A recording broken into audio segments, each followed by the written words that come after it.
Pop Punk and Pizza podcast is presented by Pop Punk Takeout, which is a monthly subscription service that delivers merchandise from pop punk artists from all over the world directly to your door in a pizza takeout box. We're talking vinyl, CDs, t-shirts, all from artists that you love, like MXPX, Krista Makes of Less Than Jake, Keep Flying, and so many others. You can find out more at poppunktakeout.com, and it's still not too late to also, while you're at their website, to order your copy of the very first A Very Pop Punk Christmas compilation CD. It features a lot of bands that have actually been on Pop Punk and Pizza, like Stop, Drop, Rewind, Eugene Levy. We also have Always Grounded, College Radio, Settle Your Scores, and so many others. So go to poppunktakeout.com to get your copy. It's only $10, and they'll send that right to your door in no time. Maybe before Christmas. We're at this point of recording, about 10 days out, so maybe you'll get lucky. So poppunktakeout.com. Also follow them on social at poppunktakeout, Facebook, Twitter, Instagram, TikTok. You can find them at all of those platforms. I'm going out, I gotta go. I'll bang a rang on the radio. So turn it up, I'm telling you. I think I'm ready for something new. Hey, hello, it's nice to meet ya. Hey, come in and have a slice of pizza. Hey, hello, it's nice to meet ya. Hey, come in and have a slice of pizza. You're listening to Pop Punk and Pizza with Jacques Lamour. Hello, it is so great to have you here. Before we get to today's awesome show, I want to give you a heads up about a live music show that actually just got announced today in Chicago, which is where Pop Punk and Pizza is based in the greater Chicago area, and that is Snooze Fest. It's something Pop Punk and Pizza has been a part of since the fest pretty much originated some years back. So what it is, a bunch of local Chicago bands, they get together, they throw their favorite PJs on for one night, and they rock out at one of their favorite venues, and they raise money for a good cause. This is something Guardrail puts on every single year. Now, with the pandemic in the last couple years, it's been a virtual event, but this is the first time since the pandemic that it's actually in person. So this is going to be happening next year, February 19th, which is a Saturday. It'll be at Beat Kitchen in Chicago, featuring Guardrail, of course, but also much the same. Hi-Ho, Splits, Won't Stay Dead, Burn Rebuild, OK Cool, and Eddie and the Arsons. Now, proceeds from this show are going to benefit the Hope for Us network, and I will be your host for this show, and I'm super excited about that. And also, Pop Punk Takeout is going to have some type of presence there as well. Not really sure exactly what we're going to do yet, but it's going to be something cool. So details to come on that. So if you want to get tickets for Snooze Fest now, you can go to ticketweb.com to snag those. So our guest on today's show is someone that I've looked up to for a long time, someone that you've looked up to for a long time. He is one of the founding members of Yellowcard. Now, Yellowcard started in the late 90s in Jacksonville, Florida, and just this year, their second album, One for the Kids, which was originally released via Lobster Records in 2001, and since it's 2021, it's turned 20 years old now. There's actually a special vinyl release of the record that's happening with Lobster Records as well. And so, here to talk about that right now with us is Ben Harper. Let's give him a big round of applause. What's up, Ben? What's going on? Phil, can you hear me okay? I can hear you just fine. How's Yep. how's the hotel digs? It's good. I'm kind of like waiting to get in my room because it's in my buddy's name, and I'm in the on top of the lobby where it's kind of quiet, where the meeting rooms are, like the big ballroom conferences rooms. Oh yeah. I'm totally by myself, so I dig it. Lighting's pretty good. I think we're in there. But yeah, thanks for those Awesome. kind words, my friend. Yeah, of course. Because you are in you're not quite up to San Francisco, right? No. I'm in Southern California right now. I know you are now. You're now in LA. I'm sorry. You're in LA Mhm. now, but you actually live north of LA, right? Nope. Believe it or not, I've lived in I will maybe you're referring because I used to live in Big Bear, which is like the mountains outside Yeah. Los Angeles, Mm-hmm. which people can get confused with Tahoe because they're like ski resort towns. Okay. But I definitely lived in Big Bear for, geez, I think I myself was out of Yellowcard around 2006. And then 2008, I was up in the mountains in Southern California and I ran a medical marijuana delivery service for almost 10 years. So that's I'm why I'm there. And the last 3 years, I've been back kind of in the music world, studio, live streams in Huntington Beach, California. okay. That's right. I And then wasn't. yeah, Sorry. Go Takeover ahead. Live and all that kind of stuff. Yeah, I've been watching the Takeover live shows. There's been some really good live streams, and kudos to you for hopping on that and making that happen for so many different bands. Because I know, I'm sure you made it so much more affordable than some of the other places around, that were Right. making live streams happen. Yeah, I don't know. Yeah, it was just the situation we were in at the time. I found, sadly, we actually just shut down that studio, but those live streams will be back in another form in another location because we had to get out of the building. But for the situation we were in, where nobody was playing shows, and we thought that some of the people that were doing the live streams, we didn't think the music was coming across as good. We just sort of took a dive into it, and I recruited kind of a team, almost like our own little live stream band, and we Yeah. did it, and we did make it affordable and, and a lot of times free. and, and we also, we did like Mest. We did 2 shows with Mest where they Yeah. did tickets on Veeps, and it was great. And they made some money. We were able to, let some bands make some money and let some bands get in front of some people. And the coolest thing we did was share it to Facebook groups. This woman that worked for us, Erica, had subscribed to hundreds of rock pop punk groups and all Okay. these bands and because when you go live on Facebook, you can share to these groups while you're Yeah. live. Yep. And so it was awesome. Yeah, we were kind of importing our own crowd, but because we were kind of mixing the bands into Pro Tools and just sort of had a cool video system, we thought we were doing a pretty good job. So I appreciate that. And thanks for tuning in, my friend.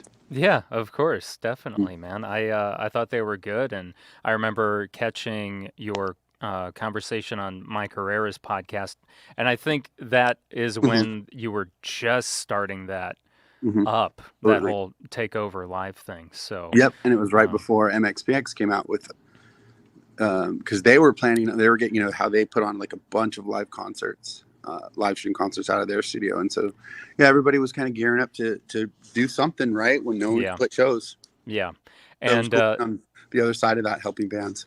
right. Yeah, that's what I like about you, Ben. You're always up to something cool. You're always hopping on the next thing, and one of Right. those one of those next things, of course, is One for the Kids 20th anniversary. Was this your idea, or were you approached by Lobster Records or a Yeah. friend or Um, one of the other previous members of yeah, Yellowcard?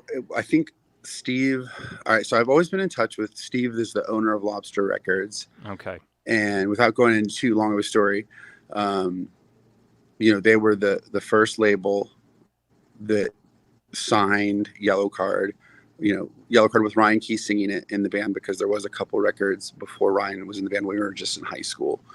But when we were adults and going out into the world to be a band to do that for a living, believe it or not, Yeah.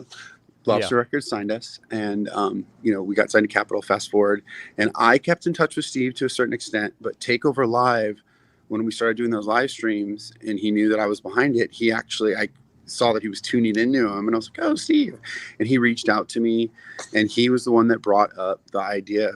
Hey, it's the 20-year anniversary, and I have the reel to reels. You have a studio.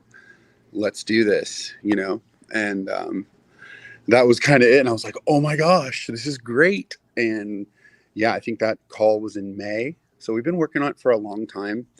and just with kind of doing it without a really big budget, because he kind of Lobster Records really hasn't been a label for over 10 years. I was gonna say, I mean, I was like, oh, lobster's still a thing? Like it's like I didn't know, like I didn't know. Well, that's kind of, yeah, that's exactly what the idea is, put out this old Yellowcard release, and maybe Lobster can be a thing again. And, Okay.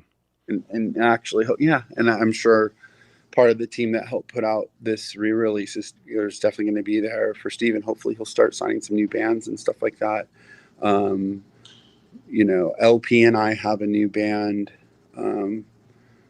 called This Legend, which we're actually playing Friday at the Regent in downtown LA. And, maybe we'll put out a song on Lobster Records. I don't know. There you go. So That would be awesome. I mean, right, and I know that's why you're in LA right now. exactly. You're there to practice and get that going. Yes, we rehearsed tonight for the first time in 6 years. It's been that long? Mm-hmm. Wow. I can't believe it. It's already been 6 years because, I was just so thankful to be in a new band with LP when he was out of Yellowcard. And the fact that it's been that long since he's been out of Yellowcard, it's been 7.5 years or 7 years now. It's just mind blowing to me. We're getting old quick, man. We got to do something about this. It really is that hard to believe. It seems like yesterday. It really does. And I'm sure even your time when you left Yellowcard seems like it was yesterday as well. Yes and no. That was a long time ago. Yes. But yeah, no, time's flying. You really got to appreciate, I always tell everyone I meet that's 30, I'm like, hey, before you know it, you're going to be 40. You better, really do something, really get to it, because before you know it, you're going to be 40. Yeah, that's kind of, I'm feeling that right now. How old are you? I'm 31. So, I'm feeling that whole I better get to it kind of thing, so that's what I've been really doing, especially the last couple of years. So I'm exactly 10 years older than you. And I swear to you, when I was 36, I was telling myself, I was like, oh yeah, 4 years and I'll be 40. And I swear to God, that feels like it was 2 days ago when I was 36. So here we are. So here we are. You got this. I'm taking your advice, man. I'm totally taking your advice. But anyways, back to One for the Kids. Yeah. So One for the Kids, I mean, I feel like it's an underrated record for multiple reasons. I think probably the diehard fans appreciate the record because it set the tone for Yellowcard moving forward. I mean, you listen to first Yellowcard releases before One for the Kids, and it's a completely different band. You're like, wait, this has to be a different Yellowcard. And I mean, obviously to some extent it was different band members. Absolutely it was. And things like that. But it was still Yellowcard. You were involved in the band. LP was involved in the band. Mm-hmm. So I mean, it's just it set the tone for Ocean Avenue to happen. One for the Kids for sure. I mean, there's very few people that know about the old records before One for the Kids, with a different singer. But a lot of people know Yellowcard is when Ryan, as they know Yellowcard with Ryan singing. So right. and that's fine. If people want to start from there, and One for the Kids would be that first album, with his songwriting and his voice and the way that Sean sang backup. And if you Sean isn't even on every single song on One for the Kids. I think he's on, I don't even know the number, but as Yellowcard evolved, I think there was a point to make Sean a part of every single song we wrote. You know what I mean? Violin wise. Yeah.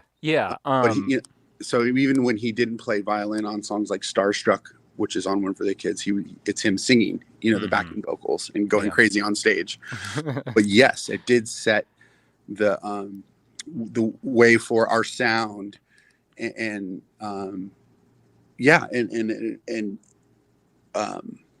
it definitely set everything into place on us getting signed to Capitol Records and having a fan base, and that was what created the first round of Yellowcard fans, for sure. So I guess we should probably start even just like a little bit before One for the Kids mhm. even was uh, started being written. Um, going back to, you're talking about Yellowcard being started in when you were in high school, right? Mhm. And was it actually you and LP getting together? I'm trying to remember exactly. Oh my gosh, this podcast is awesome. I love that you're like, first of all, you're like super chill and like just the way you're like, a lot of, I do a lot of like, I've done a couple, I'm not going to call anyone out or anything, but I've done like a couple of interviews and stuff. And it seems like the people are just like, oh, okay, content, here you go, bye.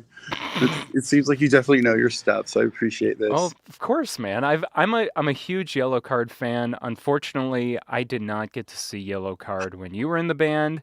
I really wish I got that chance. But yeah, I've been a huge fan. And luckily, when I was introduced to Yellow Card by my girlfriend when I was a freshman in high school, she made sure that I got a copy of One for the Kids and also of the Are you still with this woman? no, I'm Ah, not. okay. But we do keep in touch though, Good for you. from time to time. I'll have to tell her, be like, "Hey, guess who I talked to the other That day?" is so cool. Um, But the Underdog EP, she gave me a oh, copy of that as well.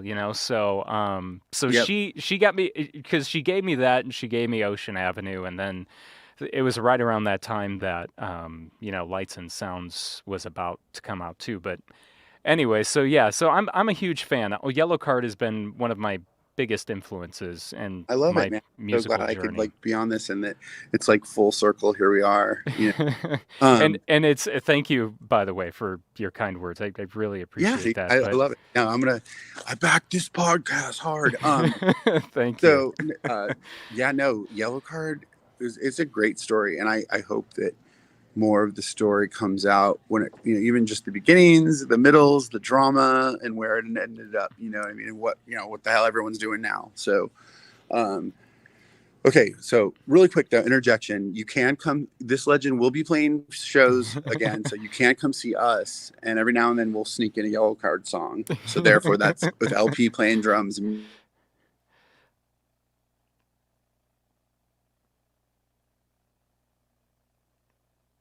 I think Ben froze. Hopefully we didn't lose him completely. Ben, can you hear me?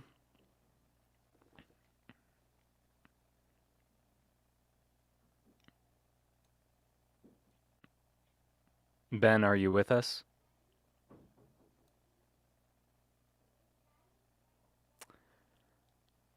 Oh man. I hope Ben gets unfrozen here and come back to us. Right now we're just looking at his frozen face and I am so sorry for that. I suppose this would be a good time to at least tell you about Lobster Records and where you can get yeah, he just logged off, but hopefully he'll come back. I'm sure he'll come back on here in a minute. But while Ben is coming back to us, One for the Kids, the 20th anniversary remixed, remastered vinyl and high definition.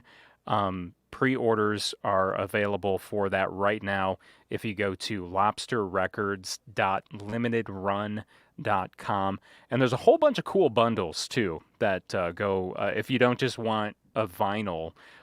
There's t-shirt bundles and hoodie bundles as well. And there's a ton of variants too, actually, for the vinyl as well. It's well worth checking out. There's actually a couple of the remixed and remastered songs that you can listen to on YouTube, and actually maybe this would be a good time to play one of those as well. So here's a remastered version of October Nights from Yellowcard's One for the Kids record. So you can expect this type of quality on the 20th anniversary vinyl. And hopefully after October Nights, Ben will be back with us here on Pop Punk and Pizza. So stay tuned, all right?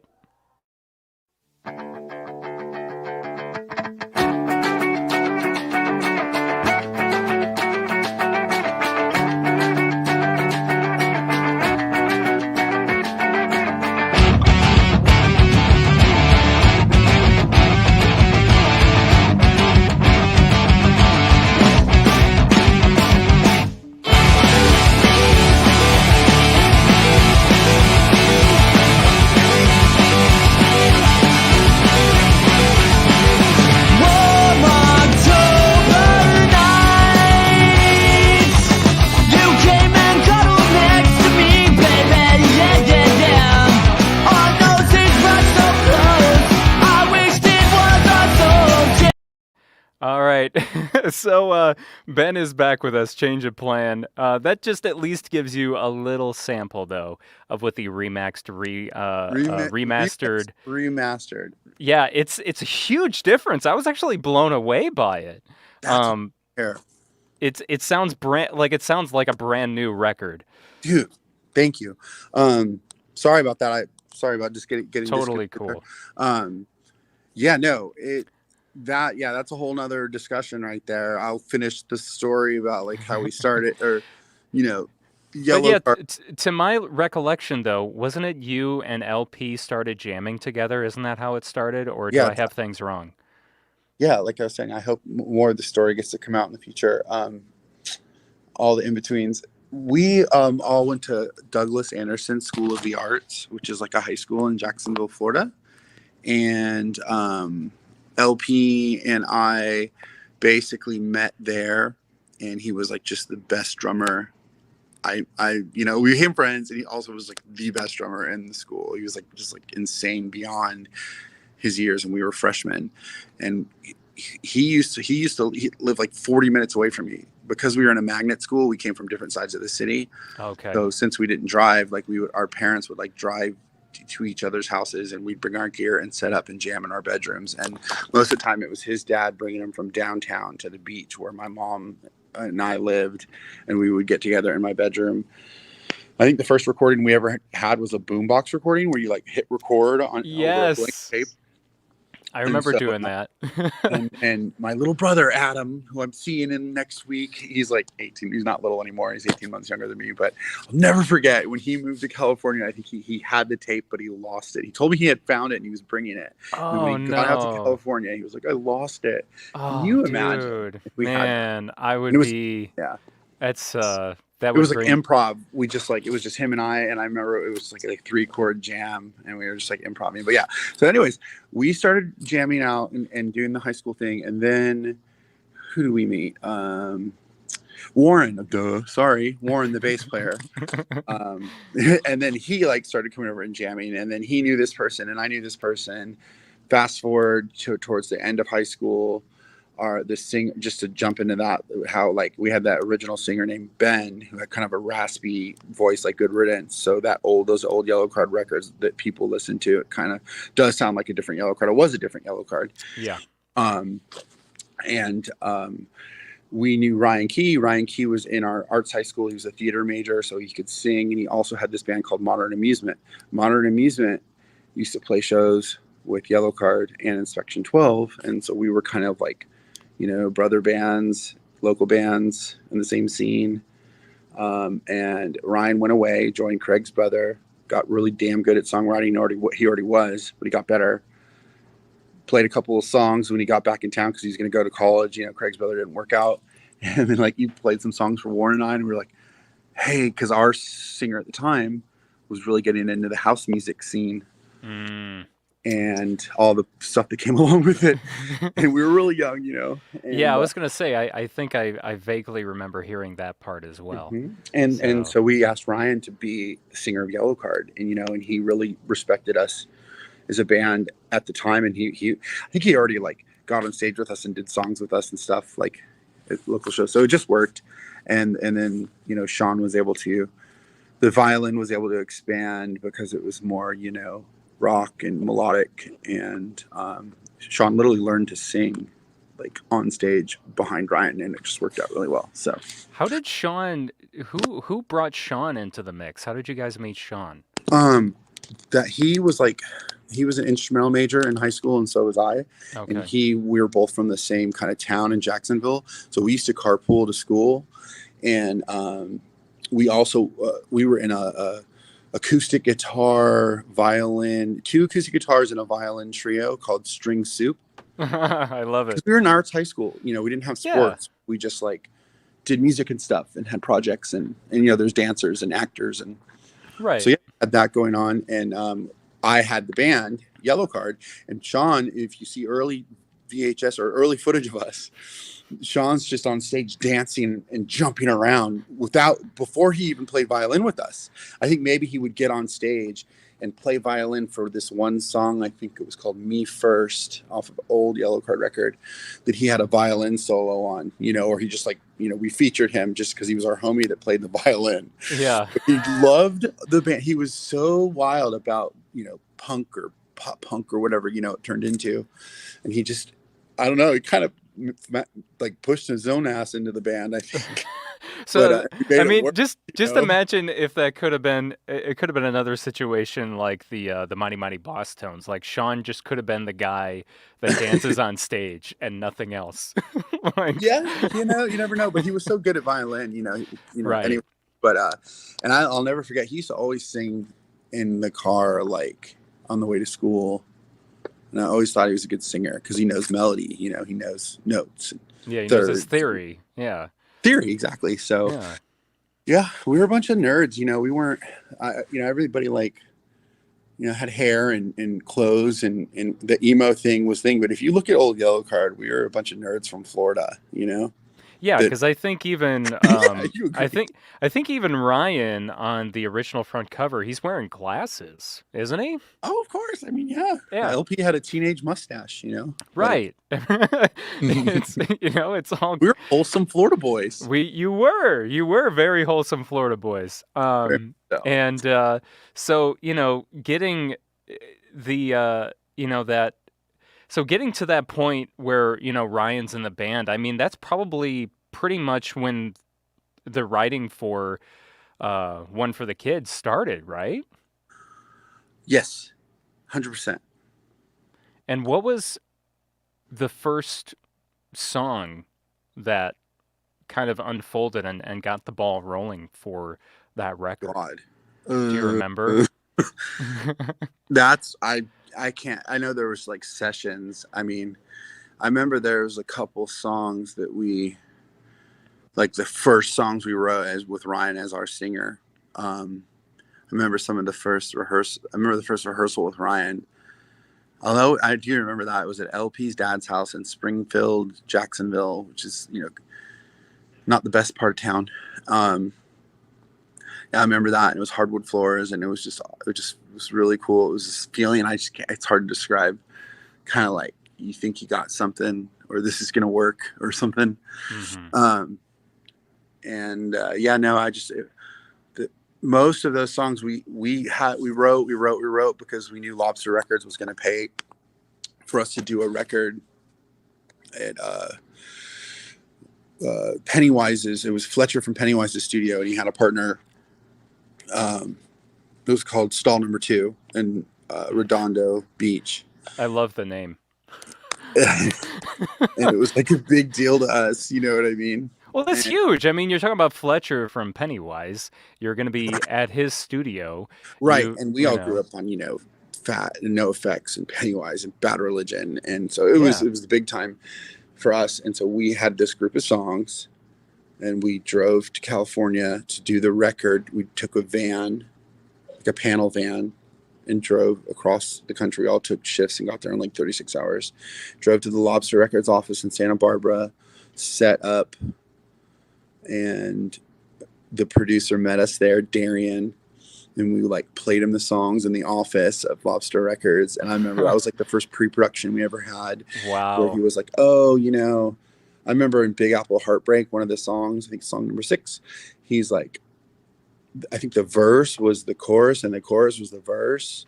And that was the first time we ever had someone tell us Yellowcard's always written everything, but some arrangement changes here and there, or maybe a different melody in this spot, has been suggested. And that was the first time we heard, I love pre-production. I love that, producers that put in their, make the songs better. Yeah. And it was, I'll never forget that. Yeah. And we changed around that song completely. And after we did it and played it through and learned it, we were like, whoa, wow. So yeah, it's always such a life-changing experience. I think that's probably my favorite part, if not my most favorite part of the recording process, is the whole pre-pro session. Well, yeah. You do. Hey, there's a lot. There's some producers out there that don't do pre-production. Boo. So if you're gonna pay some money for a record, get somebody that knows songwriting and it's not just an engineer, because there's a Yeah. difference. Sorry, there's sirens in the background. No, it's all good. We know you're in LA, so it's all But good, yeah, man. those are great days. Yeah, and a couple of those songs I think Ryan wrote when he was in Craig's Brother, maybe AWOL. Okay. Most of them, I think maybe a handful, maybe Rockstar Land. I think he had that he kind of brought with him into the band, right? Mm-hmm. And then songs like Drifting were already kind of songs from the Yellowcard before Ryan that we brought to him, and he wrote lyrics on top. Oh, interesting. Pretty cool, right? Yeah. I mean, now that we're talking about more of the songs, do you have a favorite from One for the Kids? Or a I'll couple? tell you what, like, okay, and like, we were talking about whose idea it was, Yeah. and then how like the label hit, kind of came to me because at the time I had a studio Mm-hmm. and a guy that could mix and all that kind of stuff. Props to Jamie McMahon. I got to listen to those songs so much and revisit those songs. You know what I mean? I bet it just really and when was the last time you had listened to that record? I mean, Well, that's it.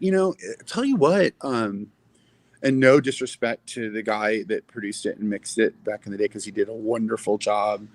But for whatever reason, it was kind of like under budget, and I think the mix was rushed. But there's just like, how you were saying that it kind of sounds like it's a whole new record, or when you were just listening to October Nights, there really was some deficiencies in the process to where the tones were there and the mix or whatever, or the master didn't represent what we laid down. yeah. And so thank God we were able to go back and do that and actually show the world what this record should have really sounded like. And I don't really know. Yeah. And One for These is great what it was, and most people were listening to it on crappy speakers as MP3s, you know what I'm saying? On like, Right. Yeah. While they were on AOL or Messenger, whatever. Yeah, or Napster. So it's I mean, gosh, it was wonderful being able to sonically go back and take all those tones and repurpose them. And we made a serious point to keep the integrity of what was performed and not replace it with samples and all that kind of stuff, which is very prevalent in recording today.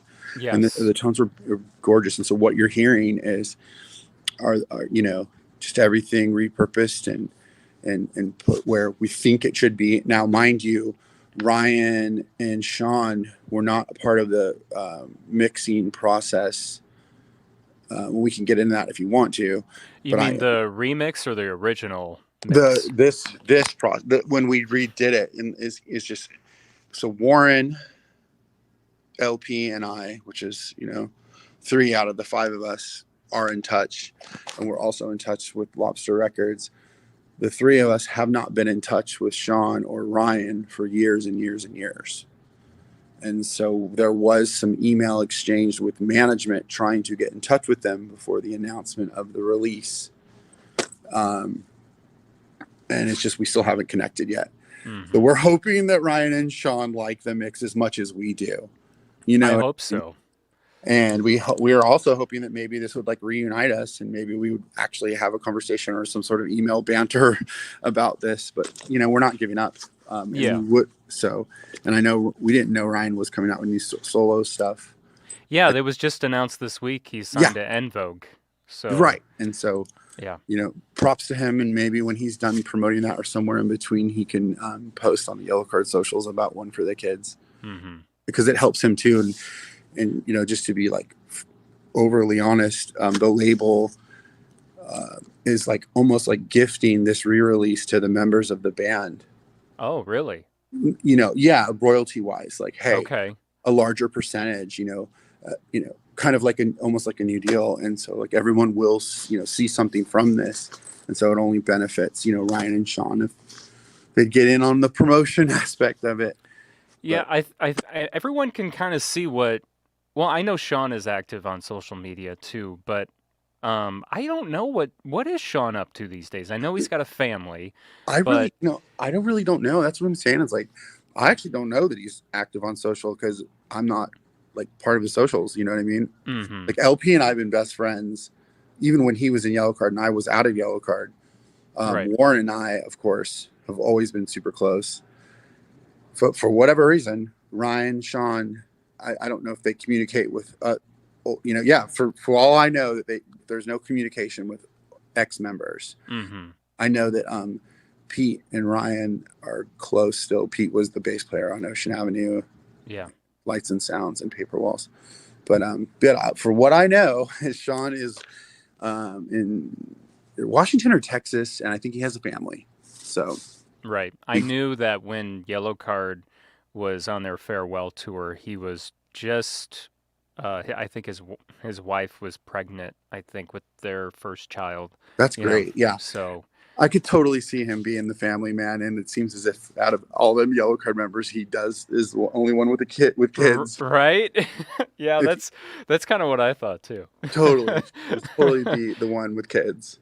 But So, I think there really I hope this does inject some oh, excitement I'm open in book, as you can see. yeah, obviously, and I think the remix and the remastering of the record, getting back to what Mhm. you're talking about with tone wise, I always felt that way about the record ever since the That- and that- first oh yeah, time and I I didn't heard even it. answer the question, and that's kind of like why I didn't listen to it so much, because over time, you learn about what good recordings are, and technology, and I always like, oh, gosh, and I never did it occur to me that Steve was always sitting there with the reel to reels, and that you could go and actually remix it and remaster it.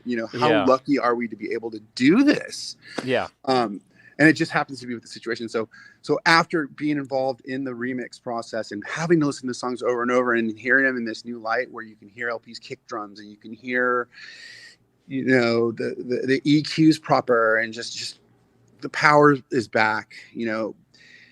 My favorite, I think my favorite song, and I'm just trying to get on track and one steering us off track here, it's all good, man. You're all good. There's so much to talk about, you know. is I love Trembling. Yes, it's a very unique song. And so, have you heard the whole remix yet? I have not. Okay, Just gotta get it. just two of the songs. Well, it does come out Friday, but if Right. I'll send you, if you slide me your cell phone number, I'll slide you a promo of it so you can listen to it tonight. Okay, sweet, man. I would love that. But it's Trembling is amazing because it's like fast and it's like dark and it's just something different. I like AWOL as well.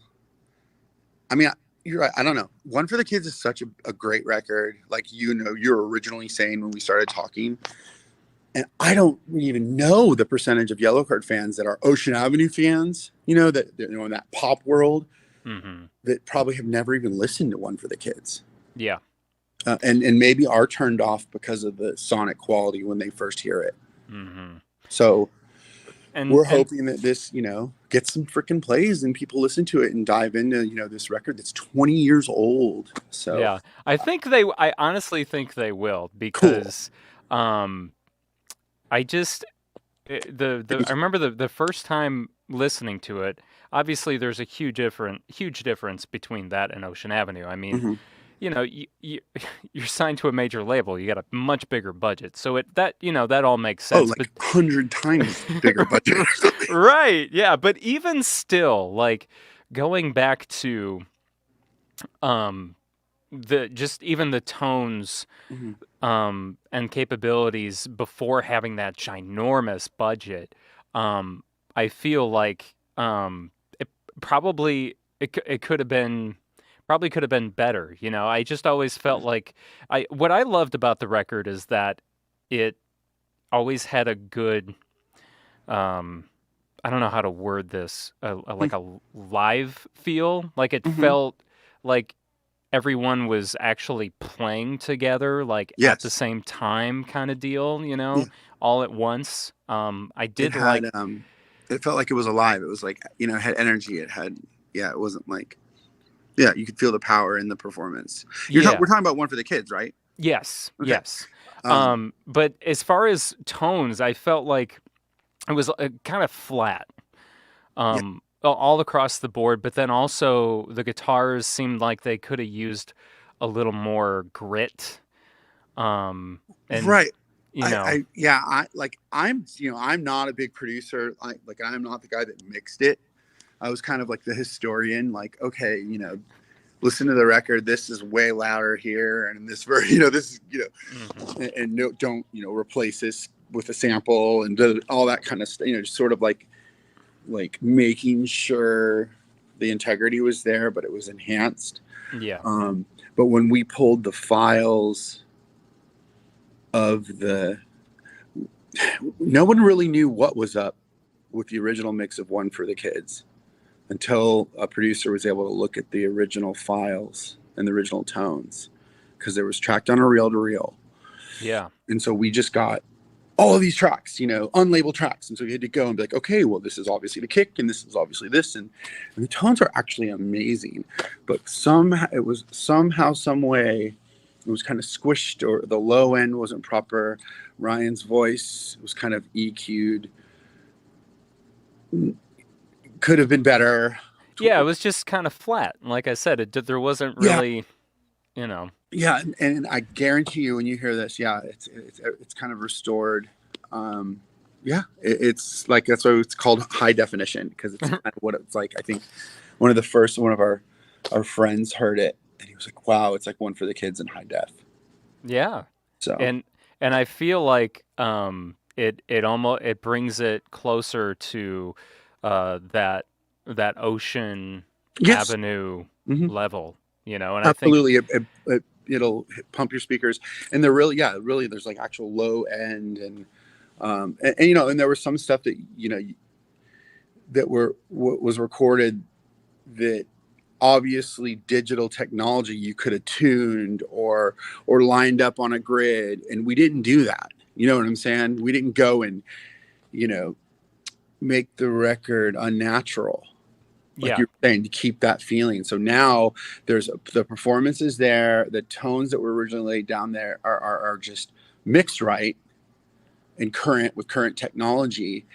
Therefore, it really will sound like a brand new Yellowcard record to Yellowcard fans, Mm-hmm. or a new, you know, to just pop punk fans. I think a lot of people will find it because the songwriting is there. Like you were saying, the songwriting is there, just like Ocean Avenue is there. It's a record that you can listen to from beginning to end. Yeah, there's so many songs where you listen to the song, you're like, oh, I could hear like how this could have been a song on Ocean Avenue. You know, there's like, I always Oh yeah, thought, songwriting is songwriting. You know, yeah, like if you got a formula and the band knows it, you know, you will see it in its different forms and every record. And then when you start replacing band members, no matter how you like it, it will change. You know hmm what I mean? yeah, And so yeah, you hear Yellowcard's progression, you know, with every record. yeah. And And I don't know if we really got into it, but like the beginning of Yellowcard was more like uh, punk rock, skate punk, hardcore punk Mhm. kind of vibe, right? I mean, that's how I always described it. Absolutely. Yeah, we were 17 years old, you know. We just went fast, and LP just went fast, and we went fast with him. And yeah, we were really you know, into Good Riddance, you know, stuff like Hmm. that. Pennywise, and those are the kind of bands that would come in town and play our beach city, you know, our Jacksonville beach, Jacksonville. It was, you know, and these were bands that were on the radio, Lagwagon, NoFX. And so it was amazing to us, and such a MTV radio, you know, the late 90s, seeing bands come in town and bring 1,000 people and sell out the Milk Bar, the local venue. Yeah. And so we were trying to open up for those bands. So we had to sound like those bands, and all those bands happened to come from California, you know? So, Yep, yep. and that's And why as soon as we were out of high school, we moved to California. So, you yeah. know, we shopped to California labels. It was you know, and Ryan went to play with Craig's brother, who was on Tooth and Nail Records out of Santa Cruz. And he had met other bands and people that lived in California. So it just seemed fitting to go there with the whole band. So, So at that point, One for the Kids, did everyone actually move to California yeah, or after we okay. recorded the record, we drove in the van, and then we drove back to Jacksonville, and all of us individually moved. Well, not individually. I think Ryan and Sean went first. They rented a house in Newbury Park, California, which is like Thousand Oaks, kind of north Los Angeles. Okay. And LP and I came out next. Warren and his fiance at the time moved out together. And then LP came out last. And we all got day jobs and put out One for the Kids on Lobster Records and started doing our first tours. Started playing locally. And because of our message board and mp3.com, we like noticed like, whoa, why is One for the Kids at like 100,000? It was the first like website where it had plays, like mp3.com. Like you could hear a band's music. Yeah, a band could have a profile, and it would just be, it was a music player, and you would upload your songs, and it would have a counter, and that was it. And we saw that our songs were getting more plays than, you know, our homies in, you know, in Jacksonville or whatever. Yeah. We noticed that something was happening, and then people were coming to our message board at yellowcardrock.com. We were like, oh my God, you know, we have 1,000 members. Oh my God, 100 people sang along to our song, you know, came to Chain Reaction to see us. And then we got a booking agent. And then once we got that booking agent, we were on tours with Pulley and the bands we grew up with. No Use for a Name, Lagwagon. And then, yeah, we quickly quit our day jobs and became a full-time band. And before we knew it, that's when Capitol signed us, you know. It was probably the first, like...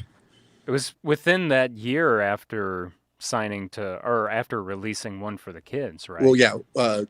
We got signed in 2002. Yeah. To Capitol Records. That was the longest year ever. I bet. But 2003 was equally as long, I would imagine. Yeah. They all seem like each year was 5 years, but yeah, no, because the year goes by so quick when you get older. But yeah, no, it was crazy. It was quick, and it was the first. You know, things are viral. It's just so common now. But it was really the first. My experience of something going viral, you know what I mean? Of actually, like, through the internet, people finding out your music and coming to your shows without it being on the radio or MTV. And that happened, and Capitol Records picked up on that. And about 7 shows, it took about 7 shows for that A&R Louis Van Dyck to sign us, you know, to make, like, oh, this is real. Like, whoa, we've got to do this. Yeah. So he went to seven different shows. Is that what no? You're Like saying? the Louis Van Dyck, the A&R rep for Capitol Records, I think came. I think they came to like 7. You know, they came to like, you know, it's not like they came to one show and brought us in and signed us. They watched us for like months, you know, and saw the kids singing along and had to talk their label into saying, hey, let's sign these people. You know what I mean? Yeah. This weird band with a violin. Yeah, so, it's like, well, the kids seem to dig it, so let's do it. Right. You know? Right. Yeah. We weren't in sync, you know. You were the in sync of pop punk at the time. Gosh, I don't think so, but maybe I'm trying to think. I mean, Ocean Avenue or something. I mean, Ocean Avenue was huge, you know, but you know, it's all because of One for the Kids. That's Absolutely, what made it possible. Good tie-in, buddy. Good tie-in. I'm just saying, it's really what made it possible. The integrity of that record is what made Ocean Avenue the big wave that it was and still is. Yeah, and all I know Yellowcard is playing, you know, Ocean Avenue songs, One for the Kids songs, Underdog songs, you know, and Gifts and Curses and stuff like. And even though I wrote and was on Lights and Sounds, a lot of people don't know that. I never got to tour on it. You know? No, right? Yeah, you were. Did you actually record the whole thing? Yes, you did record the whole thing. I did, couldn't remember if it was only part of the recording. I knew it was all of the writing, but I couldn't remember if it was all. I mean, even on Ocean Avenue, I think there's like a song or two that I'm not on. You know what I mean? You know, right. As a lead guitar player, you know, and Ryan did a lot of his own rhythms, you know, a lot of all the rhythms. So I would come in and play solos or the octaves or the leads or the lead part that goes with the violin. So, you know, I was kind of, you know, and so in the recording process, there's parts where Ryan would track everything, you know what I mean? Right. And, you know, in order just for efficiency or time or whatever, it's like that with a lot of bands. And so when there was the separation between Yellowcard and I with Lights and Sounds, it came out like, and actually it was an agreement between legal that, hey, they don't want to list you as a writer on this record. And we were like, okay, as long as I get my, you know, my share. Yeah. For whatever reason, they didn't want to list me as a writer. Yep. So somewhere in the fine prints of whatever it says Ben performs on song 1, 3, 2, 5. You know what I mean? It's like Yeah. they like I did all that kind of stuff, whereas we used to always just be like, whatever. So, but that's the confusion with Lights and Sounds. But that's absolutely the leads on there are me and the solos and all that kind of stuff. And that's what I did in Ocean Avenue, And of course, when we were live, I played, I'd play parts that, Ryan played on the records live because he's singing. So Right. it Absolutely. was, every band's got its own dynamic. But yeah, I guess my point to all that is like, yeah, I almost listen to Lights and Sounds because I didn't tour on it. Uh-huh. It's almost like it's a trippy experience when I listen to that record. Yeah, I would imagine so. That's a whole Right. nother experience. It's like, yeah, it's just the weirdest feeling. And but yeah, no, that's a whole nother podcast, man. We can go on and talk about all Yeah, that's a whole nother podcast. the There's Yellowcard records, but right. There's a big but yeah, no, we're stoked on One for the Kids. I'm really excited for it to come out on Spotify and all the. Oh, yeah, you didn't even. I don't even know. We haven't even touched on that because you brought up the vinyl, but it comes out Friday. You're right. You can actually listen to it Right. Digitally this Friday, the 17th, December 17th. So Right, and I'm excited because a lot of people that just know Ocean Avenue or that song or that maybe follow Yellowcard on Spotify. They don't know about this release right now, Yeah. but when that shows up on the Yellowcard Spotify page, they're going to get a little thing that says Yellowcard has a new song out or something. Yeah, and So I'm excited. It'll be a nice surprise, and if they don't know about it or they've never given the record a listen. I know there's several Yellowcard fans that miss Yellowcard, so There we go. It'll be refreshing for sure. Yeah. So, and by all means, I hope they will go and listen to that and go check out what Ryan just released. Yes. And I hope they makes them go, oh, what's Ryan doing? So yeah, right. And what's everyone else up to? So speaking of, what else are you? I mean, I've been in a hotel lobby. You're in a hotel lobby. This legend is actually practicing performing for the first time in 6 years. Yeah. Takeover Live is kind of asleep for the time being, but what else do you have going on? Well, it seems as if like this legend will be writing new material we have a really good record out on Cybertrax Records. It's called It's in the Streets. If you go on Spotify and Apple Music, it's there. Sweet. We think it's great. We know a lot of people that think it's great. We have not done a new song together in a very long time. And I think that's gonna, maybe we might work on one tonight. I think you're gonna see new This Legend music. So that's new stuff from LP on drums and me playing guitar. And I respect Chris just as much as a songwriter as I have respected Ryan Key. And I'm really like stingy about that. Is like, not that I won't play with it. I'm not going to go start a band with someone unless I really am all about the songs, Yeah, of course. I mean, it only makes sense. Yeah. So who else? So Chris, what's Chris's last name? Chris Castillo and Okay. El Jefe from No Effects, who is the owner of Cybertrax, him and his wife, Jen Abeda. I think they're separated now, but they're the owners of Cybertrax, and they knew about Chris Castillo and his old band. And so when LP was out of Yellowcard and LP and I reunited, they were like, oh, you guys should meet this guy, Chris, and we met Chris and it clicked, and they put out a record, paid for a record, and we recorded Sam Pura, a good producer. And so that's coming up.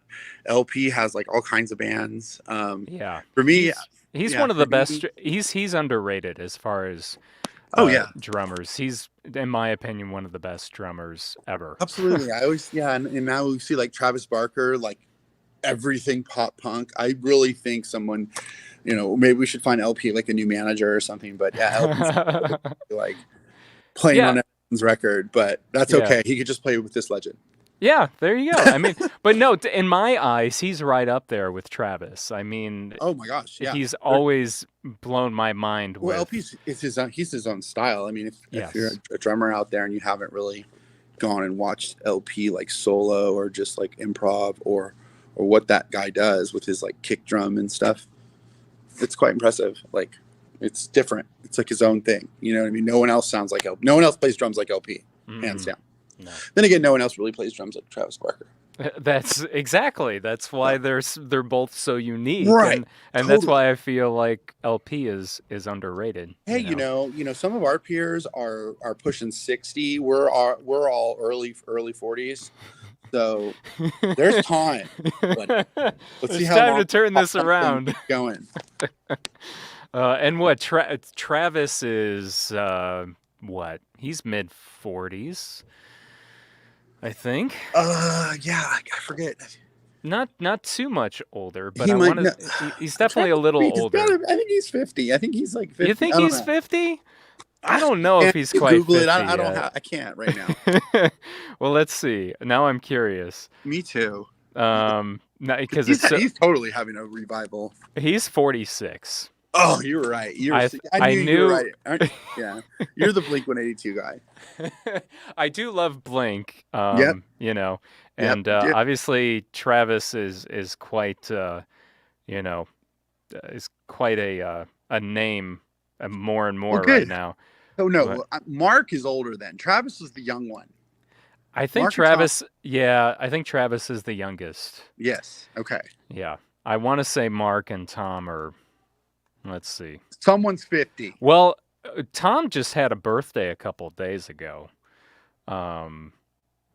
He's 46 as well. Never Jesus. mind. Okay, so I'm off. I didn't realize. Maybe Mark is the older one, or yeah, you're right. He's 49. Mark is 49. It's not even that much older. Okay, good for them. Good so Mark will be 50 in March. Okay, so they're Yeah. like 6 to 9 years older than the Yellowcard guys. Yeah. The NoFX and Pennywise guys are like 55. Yep. Yeah. Everybody is still rocking their ass off. Yep. It's incredible, isn't it?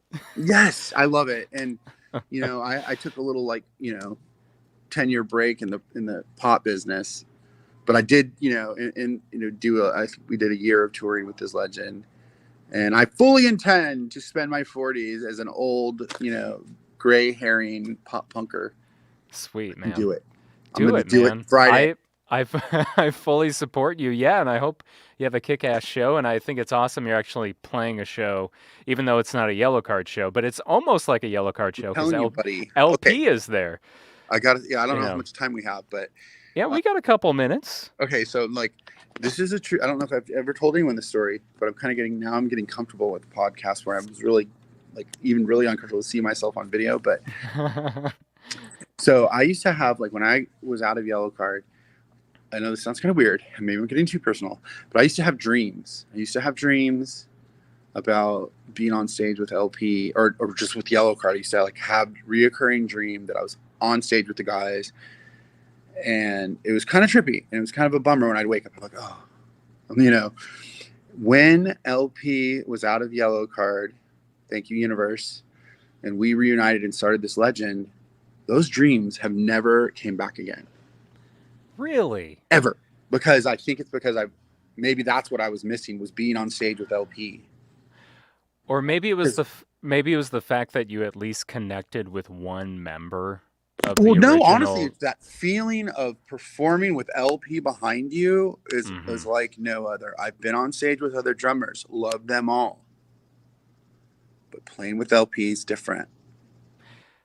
I mean, we just said he's one of the most amazing drummers of all time, but also, I mean, you started playing with him when you were a teenager. And it's also Total Recall. It was all I knew, Yeah. And it's a natural thing, and it's about a feeling of when you go off on stage, some people, for me, if I don't know if I like to go crazy on stage. I kind of just I probably look really silly. And I do the same thing. I make a fool of myself. Right, and just something about LP, and it makes it happen to the fullest. Whereas I've done some shows with other bands, and maybe I didn't feel as comfortable. Mm-hmm. And it's also the style of music too. You know what I mean? But it was really cool when that happened, and it just feels kind of like it is. And to the point, it feels like it's Yellowcard again with this legend, because the songwriting's there. power's there, the talent's there, the message is there. So yeah, I'm very thankful.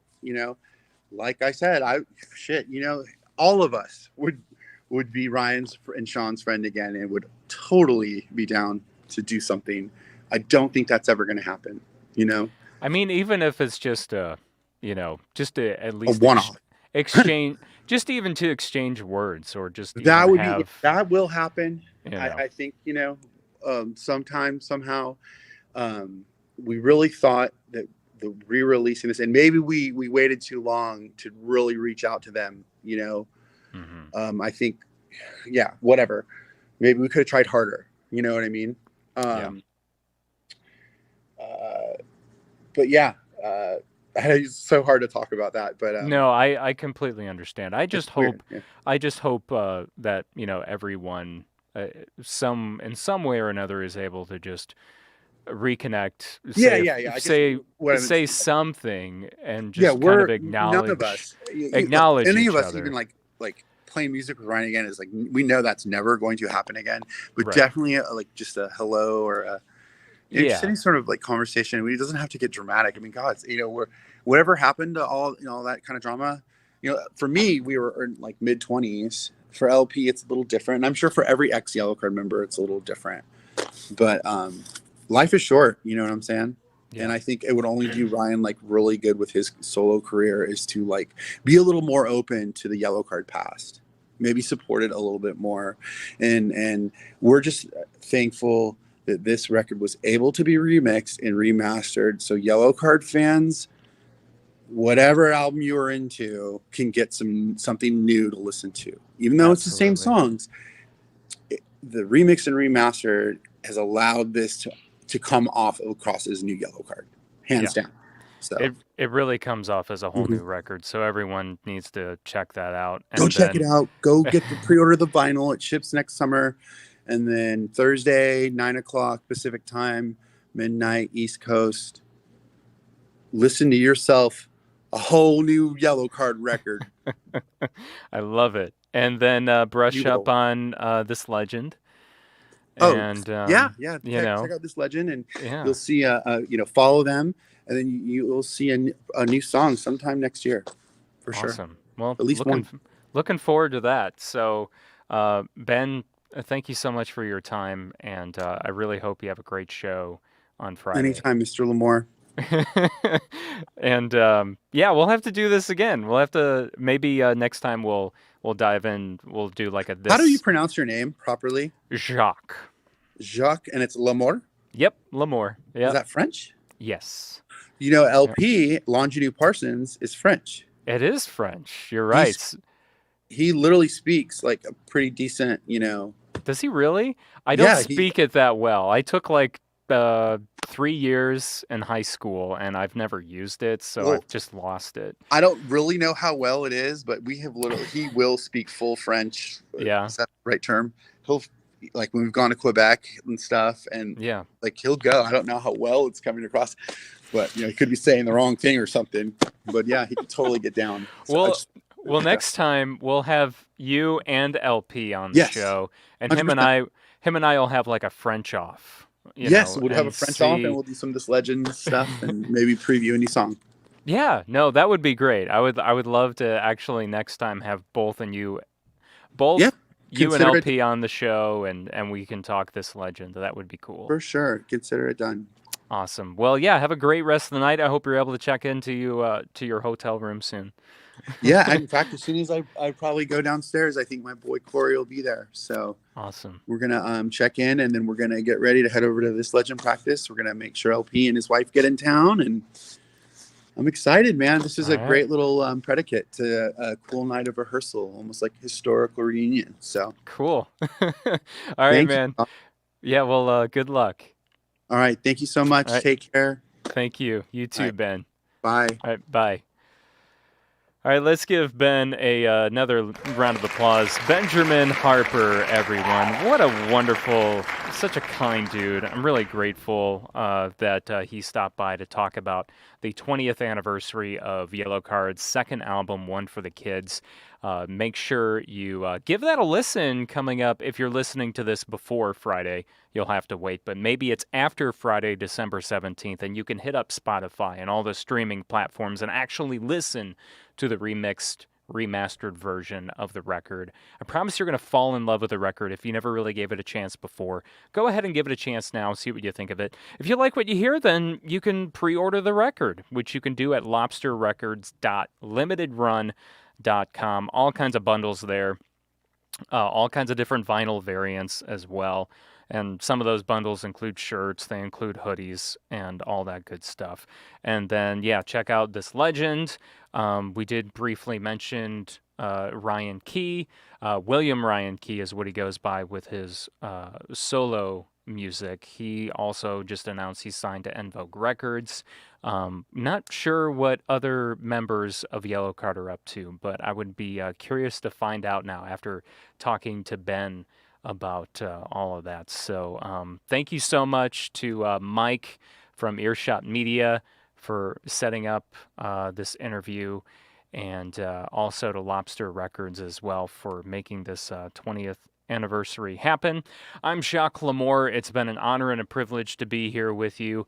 Thank you so much for listening. Make sure you listen to previous episodes at poppunkpizzapod.com or wherever it is that you listen to podcasts. Drop us a positive rating and review as well while you're at it. You can get merch as well. That is a huge support, helps keep the lights on here at poppunkpizzapod.com. You can get $2 off your order if you use the promo code POPPUNK, and also support our sponsor, Pop Punk Takeout. Go to poppunktakeout.com, sign up for that subscription box where you can get merchandise delivered from pop punk artists from all over the world inside a takeout box, a pizza takeout box. You can get that delivered right to your door once a month. Also, they have a very pop punk Christmas compilation CD that you can buy right now at poppunktakeout.com. You can also follow them on Facebook, Twitter, Instagram, TikTok, all that stuff at Pop Punk Takeout. And I look forward to talking with you next week on our live stream or just on the regular podcast. Live stream coming up Wednesday, 7 p.m. Central Time on our Facebook, our YouTube, and our Twitch, or episodes are available the next day, every Thursday, on all podcast platforms. You have yourself a great rest of the night, a great rest of the day, whatever time of day it is that you're listening to this podcast.